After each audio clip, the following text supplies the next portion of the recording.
Good morning, everybody. Almost said afternoon, I must admit. But hey, the plans are out, eh? London Victoria Station. Well, touch wood. I'm hoping to be there.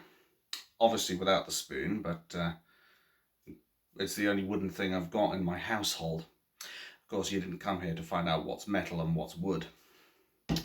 No.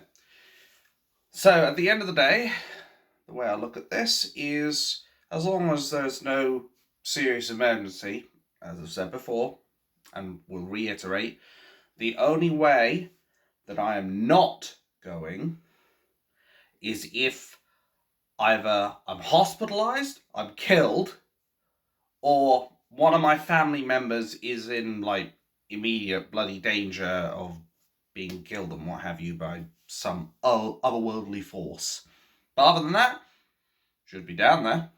There aren't any serious plans I have in mind right now, and the streaming that I usually do as a hobby, I usually do on a Thursday, Friday and Sunday. Used to be other days, but of course because of the new job, had to change that. But I think what scares me more than anything is the news that's recently come out about these Iranian Islamists who are going out of their way to attack people. I think it was in Oxford, or was it always in Oxford in London? You know what, I really should get better at geography, shouldn't I? Because then I'd know these things. Anyway, they were going out of their way to attack, I think it was Jewish people? I can't remember off the top of my head. But one thing is certain that I do know is that there was a terrorist group that ended up attacking Israel, and I believe Maya Tuzi's already put a video out, so I'll put that in the description below. But effectively, I think in the video there was like a tank that was destroyed and what have you, and then these Muslim people yelling something about a snack bar or something like that. But you know how these people are these days. But as far as the plans to go to London is concerned, well, I'm going to have to be getting up bright and early, and that's very hard for me considering how tired I am right now. Ironically, I actually got up about 7 o'clock and I went to bed about 10 last night.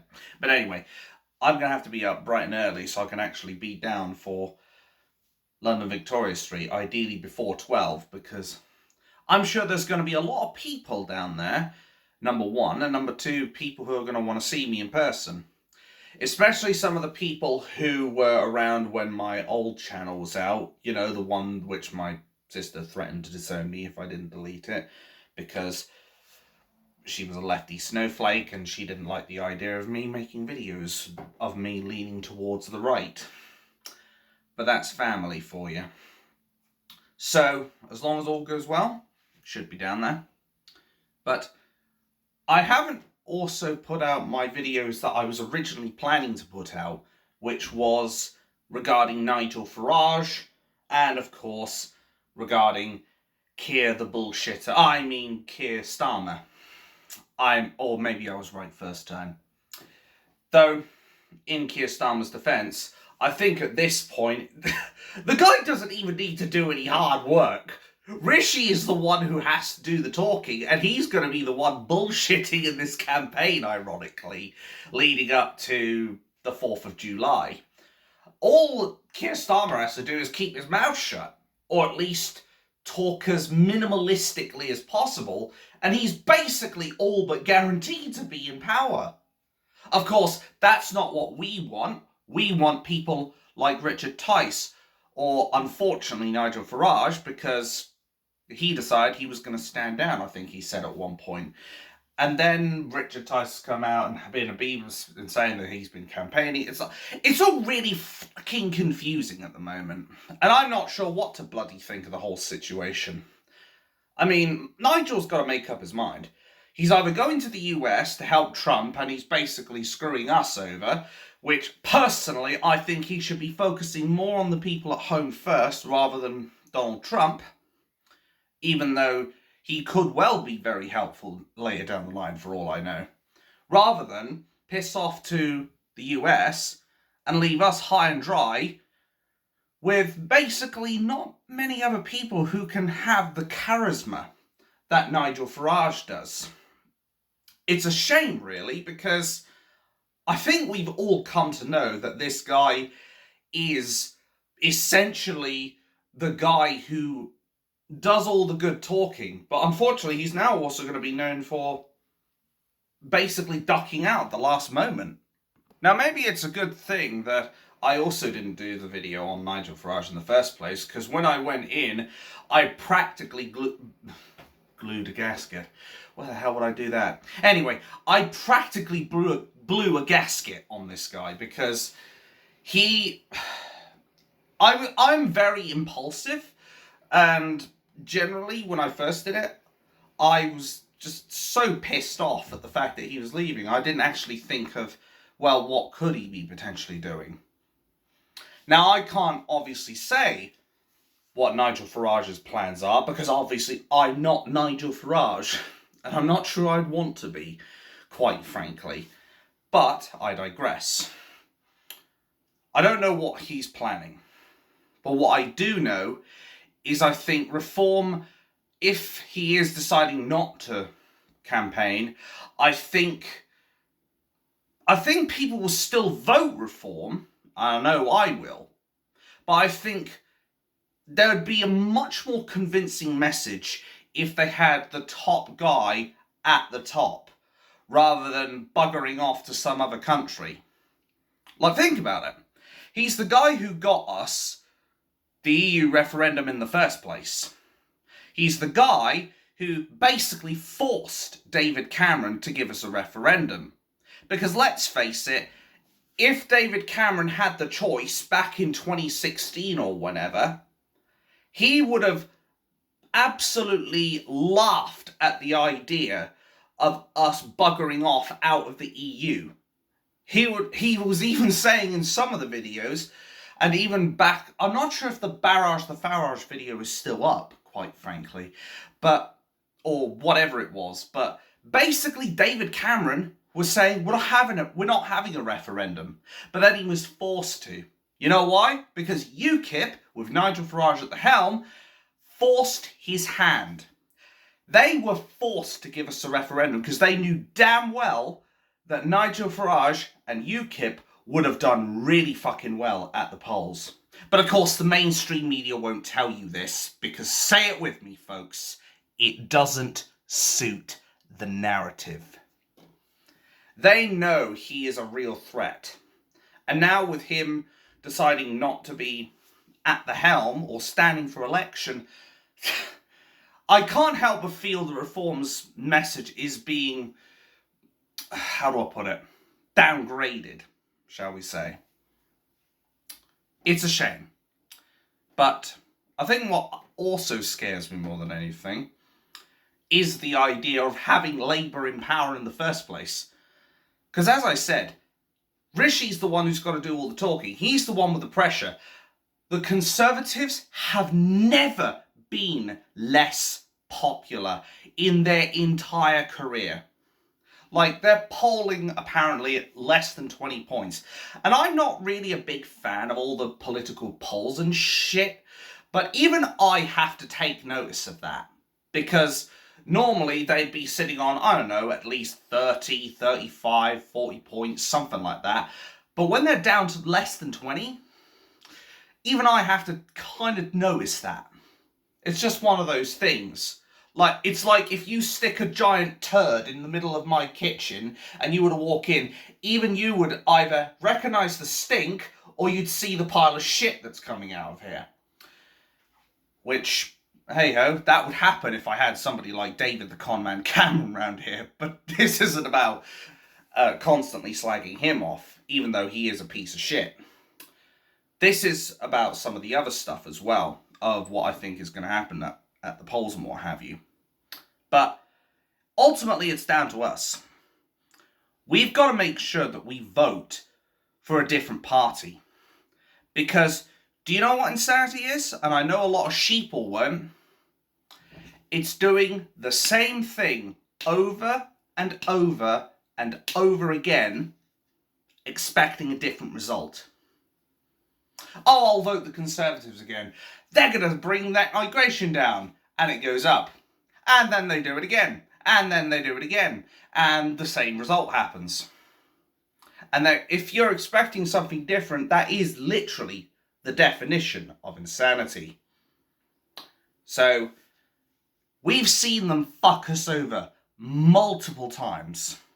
At least 3, if not 4 times. I mean, let's take a back seat here and look at the last 20 years, maybe even 24 years, that we have had Labour, Conservatives, and that one time where he had the Liberal Democrats.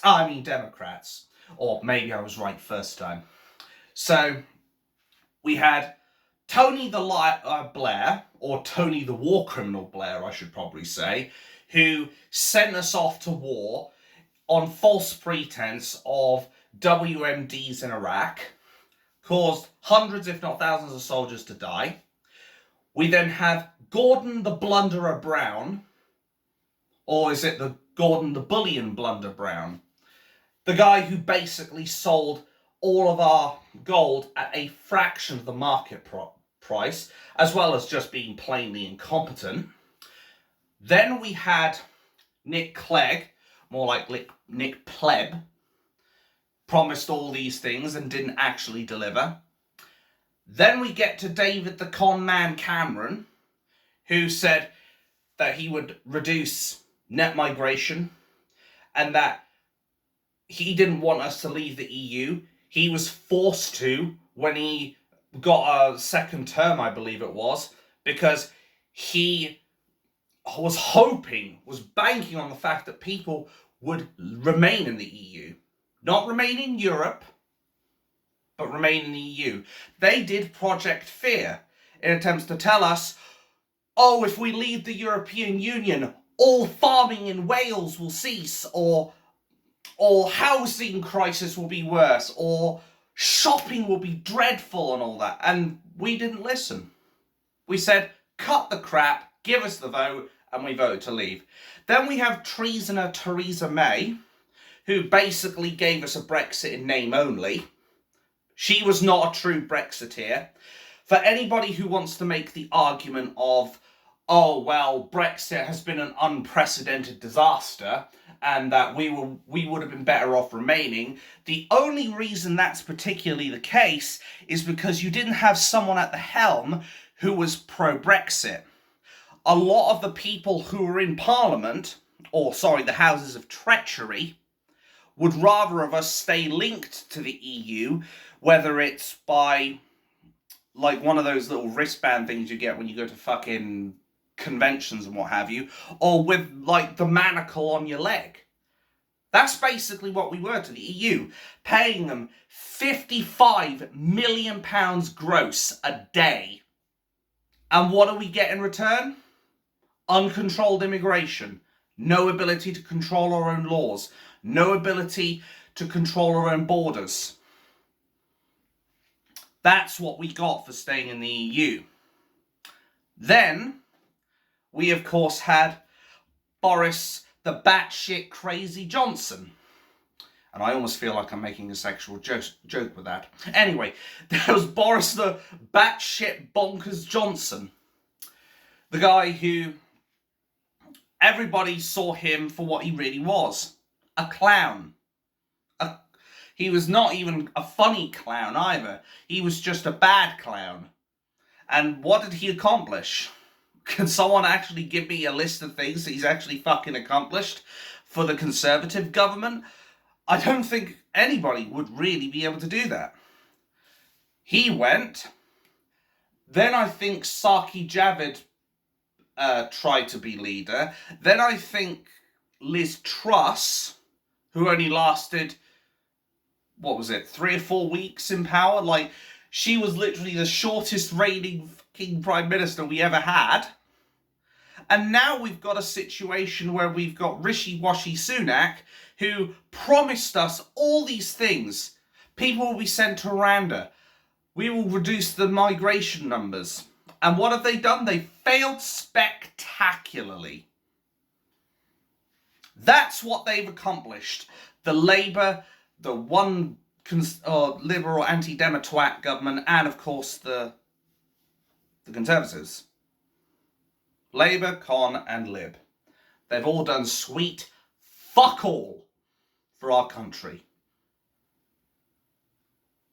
So, what I'm saying is, if you want more of the same shit, the disasters may be different, but the bottom line is, we will still be in the same shit as we were 4 years ago, 5 years ago, 20 years ago.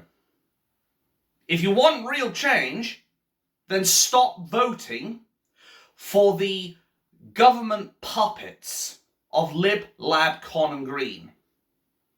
Don't vote for them. Vote for an outside party.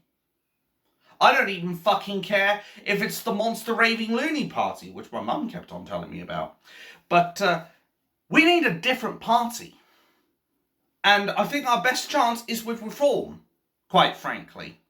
I know there are going to be people who say about the scandals, including, what's his bloody name, Simon Danczuk, who sent explicit messages and what have you. But I'd like to see people come up with a better idea. Like, outside of basically overthrowing the government, there is no other way of doing this. If we want to do it legally, we have to do it by the ballot box. And if we want a decent leader, or at least one that isn't hard left-leaning, we need reform. Because I'll be realistically honest here. I don't think patriotic alternative, whether they're far right or not, is going to have enough drive behind them to get those votes in. And I'm not saying that patriotic alternative aren't passionate.